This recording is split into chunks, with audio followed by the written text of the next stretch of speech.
দুটি ধ্বনি পরস্পর জায়গা বদল করবে এবং প্রথমটি স্থির থাকবে, অর্থাৎ প্রথমটি অপরিবর্তিত থাকবে।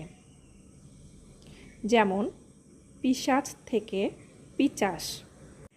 এখানে দ্বিতীয় বর্ণ তৃতীয় স্থানে এবং তৃতীয় বর্ণ দ্বিতীয় স্থানে এসেছে, কিন্তু প্রথম বর্ণ অপরিবর্তিত আছে। আবার নকশা থেকে নস্কা। দ্বিতীয় বর্ণ তৃতীয় স্থানে এবং তৃতীয় বর্ণ দ্বিতীয় স্থানে জায়গা বদল করেছে। লাফ থেকে ফাল। এখানে যেহেতু দুইটি বর্ণ আছে তাই এরা একে অপরের জায়গা বদল করেছে। রিক্সা থেকে রিস্কা। ক তৃতীয় জায়গায় এবং তালব্য শ দ্বিতীয় জায়গায় এসেছে। আবার লাকড়ি থেকে